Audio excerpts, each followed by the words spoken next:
जय श्री शंकर।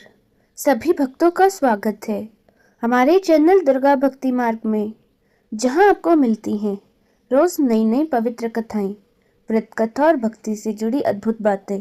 तो आइए श्रद्धा और भक्ति के साथ आज की कथा की शुरुआत करते हैं।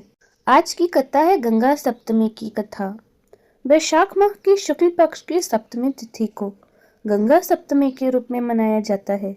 गंगा सप्तमी माँ गंगा को समर्पित है। इस दिन को गंगा जयंती के रूप में जाना जाता है, क्योंकि इस दिन देवी गंगा का पुनर्जन्म हुआ था। जब राजा बलि ने वामन भगवान को 3 पग धरती नापने को कहा, तो उस समय वामन देव का बायां चरण ब्रह्मांड पर चला गया। तब ब्रह्मा जी ने भगवान के चरण धोने के बाद जो जल धारा थी उससे अपने कमंडल में भर लिया। ब्रह्मा जी के कमंडल का यह जल गंगा माता के रूप में प्रकट हुआ और वह ब्रह्मा जी के संरक्षण में स्वर्गलोक में रहने लगी। उधर पृथ्वी पर श्री रामचंद्र जी के पूर्वज राजा सागर अपनी दोनों पत्नियों के साथ संतान प्राप्ति का तप कर रहे थे।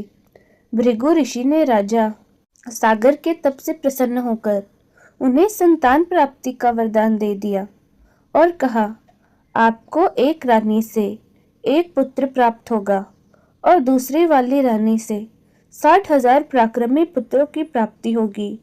जिस रानी का एक पुत्र होगा उसी के से वंश में वृद्धि होगी। समय बीतता गया और राजा सागर की रानी को एक पुत्र हुआ और दूसरी रानी ने एक पिंड को जन्म दिया, जिसमें से 60,000 पराक्रमी पुत्र प्रकट हुए। एक दिन राजा सागर ने देवलोक पर विजय प्राप्त करने के लिए एक यज्ञ का अनुष्ठान किया। जब राजा सागर ने उसके लिए अश्वमेध यज्ञ किया, तब उन्होंने अपने 60,000 पुत्रों को उस घोड़े की सुरक्षा के लिए नियुक्त कर दिया। लेकिन देवराज इंद्र ने छल पूर्वक यज्ञ का घोड़ा चुराकर कपिल मुनि के आश्रम में बांध दिया। तब राजा सागर के 60,000 पुत्र घोड़े को ढूंढते ढूंढते कपिल ऋषि के आश्रम में पहुंचे। तब वहां उन्होंने देखा कि कपिल मुनि ऋषि के रूप में साक्षात भगवान ही तपस्या कर रहे थे और वहां घोड़ा बंधा था। राजा सागर के पुत्रों ने सोचा कि यज्ञ के घोड़े को कपिल मुनि ने ही आश्रम में बांधा है, और वह सभी चोर चोर कहकर चिल्लाने लगे। यह सुनकर महर्षि कपिल की समाधि टूट गई और तपस्या में लीन कपिल मुनि ने हजारों वर्षों बाद अपनी आंखें खोली और क्रोध में आकर राजा सागर के 60,000 पुत्रों को जलाकर भस्म कर डाला। राजा सागर के पुत्रों का अंतिम संस्कार न होने के कारण उनकी आत्मा को शांति नहीं मिली और वे भूत प्रेत बनकर इधर उधर भटकने लगे।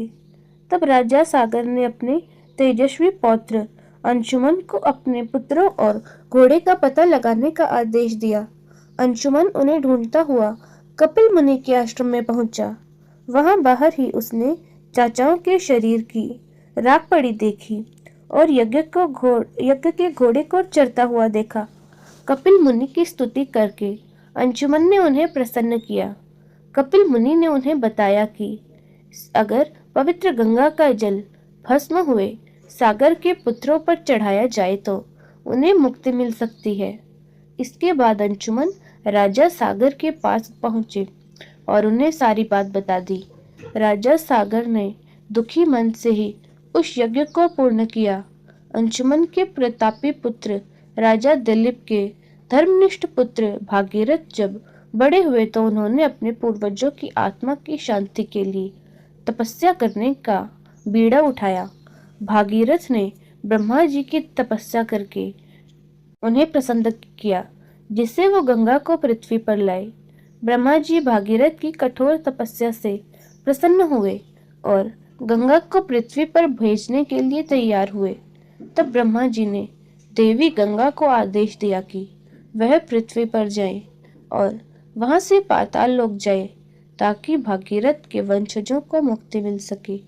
तब देवी गंगा बोली, हे राजा, मैं इतनी ऊंचाई से पृथ्वी पर गिरूंगी तो पृथ्वी मेरा वेग सहन नहीं कर पाएगी और मेरा भार संभालने की शक्ति केवल भगवान शिव में ही है।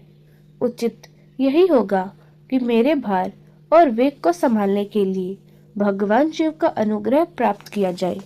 तब राजा भागीरथ ने गंगा जी के कहे अनुसार भगवान भोलेनाथ की कठोर तपस्या करी और उनसे निवेदन किया कि आप अपनी जटाओं में गंगा को समेट ले। भगवान भोलेनाथ ने गंगा जी की धारा को अपनी जटाओं में समेटकर बांध लिया, जिसके परिणाम स्वरूप गंगा जी को जटाओं से निकलने का रास्ता नहीं मिला। अब महाराज भागीरथ को चिंता हुई। उन्होंने एक बार फिर भगवान भोलेनाथ की आराधना की, जिससे भगवान भोलेनाथ ने गंगा की एक धारा को मुक्त करने का वरदान दिया और भगवान शिव ने अपनी एक जटा खोल दी, जिससे गंगा जी की धारा पृथ्वी पर प्रवाहित हो गई। तब राजा भागीरथ के राज्य की ओर जाते हुए गंगा का शक्तिशाली प्रभाव एक प्रचंड वेग से जहानु ऋषि का आश्रम नष्ट कर डालता है, जिससे जहानु ऋषि क्रोधित हो गए और क्रोध में आकर उन्होंने पूरी गंगा को पी लिया। इसके बाद भागीरथ समेत सभी देवताओं ने जहानु ऋषि के सामने क्षमा याचना की और मां गंगा को मुक्त करने का आग्रह किया, ताकि देवी गंगा जन कल्याण कर सके। सभी देवताओं और भागीरथ की प्रार्थना से प्रसन्न होकर जहानु ऋषि ने गंगा को मुक्त कर डाला और तब वह धारा भागीरथ के पीछे पीछे गंगा सागर तक जा पहुंची, जहां पहुंचकर उन्होंने राजा सागर के मरे हुए 60,000 पुत्रों का उद्धार कर दिया। जहानु ऋषि द्वारा मुक्त करने की वजह से गंगा जी को जहानु ऋषि की पुत्री जाह्नवी के रूप में भी जाना जाता है। पुराणों के अनुसार वैशाख शुक्ल पक्ष की सप्तमी को जहानु ऋषि ने गंगा जी को मुक्त किया था, इसीलिए इस दिन को जाह्नू सप्तमी के नाम से भी जाना जाता है। तो भक्तों, यह थी आज की पवित्र कथा। उम्मीद है आपको हमारी आज की यह कथा ज़रूर पसंद आई होगी।